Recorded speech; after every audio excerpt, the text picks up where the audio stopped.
Welcome to Digital Intimacy.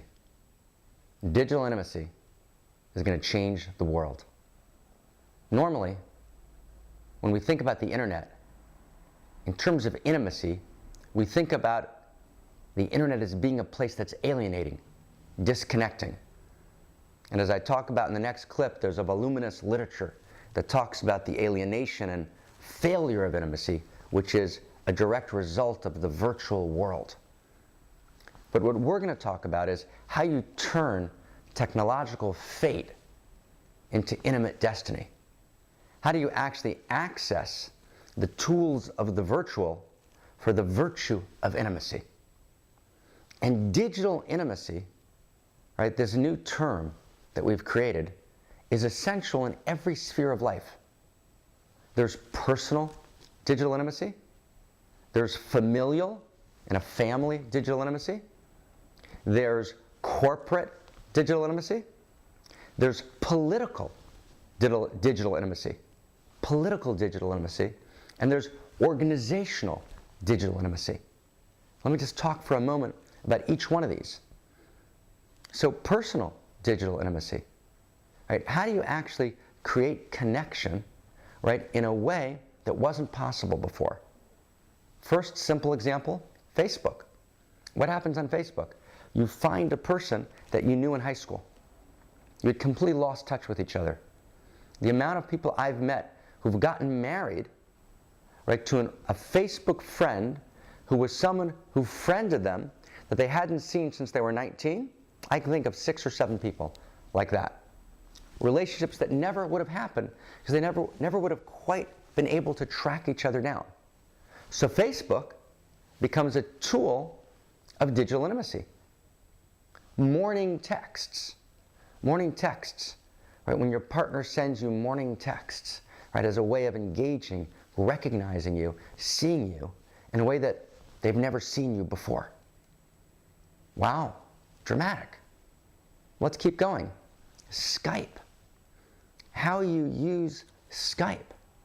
And my partner, my beloved partner Megwin and I talk about, right, how Skype is a key tool, right, of digital intimacy. 6 dimensions of sacred Skype. And then there's texting. How to use texting, ordinary texting, because texting is unlike an email, unlike a letter, and enters directly into your reality in the middle of the day. It's laid out on the page differently. How do you access, right, that energy of texting and use it effectively? Voxer, a new technology which is essentially audio texting person to person. How to use Voxer to create pillow talk, transatlantic, transocean, transcontinental. How do you vox? Voxing as a verb. Dating sites. Dating sites are themselves a form of digital intimacy. That's what they are. They're a new technology for digital intimacy. You begin to see the direction of this, that if you actually master the skill of accessing each other, right, as Jedi Knights, if I can borrow that term from that late 20th century movie, Jedi Knights, masters from Star Wars, Jedi Knights of digital intimacy, then you actually transform your personal life and open up new portals to potent intimacy that were completely unavailable. Now, it's not enough to know how to technologically use these tools. Another tool, by the way, right, bracket parentheses that comes to mind is GIFs, GIFs, which are little silent movies, right, you make of yourself that you can send to someone. And of course, there's video. How do you make a Vimeo of yourself and send it to someone, or of something else in the world and share it with someone?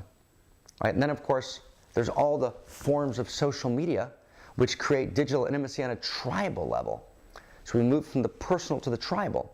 And the tribal could be political, it could be corporate, it could be familial, or it could be your tribe of social relationships, right? Your people, right? Which are beyond the business you work in, the corporate, beyond your political structure, beyond your familial structure. It's your social tribe.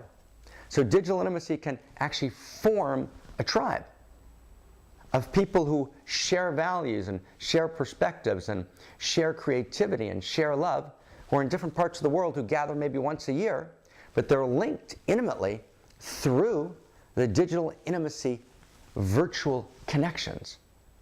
A far-flung corporation in which people not just get on a conference call, not just get on a Skype call, but they know how to use Skype subtly.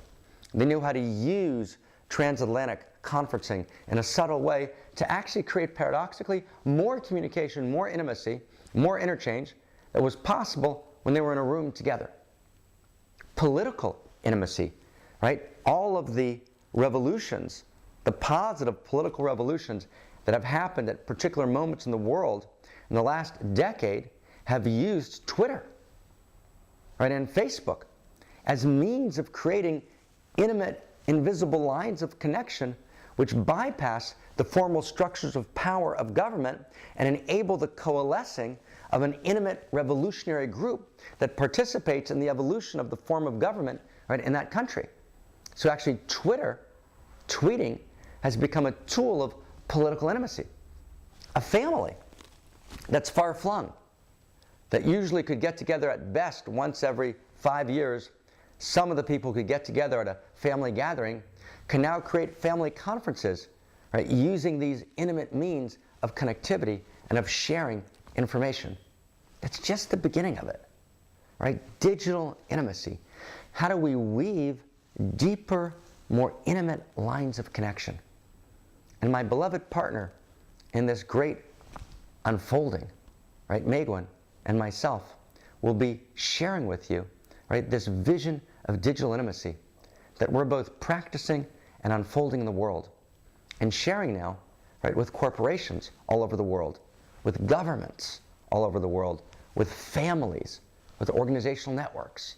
Here in the Center for Integral Wisdom, our core staff lives in different countries, different states.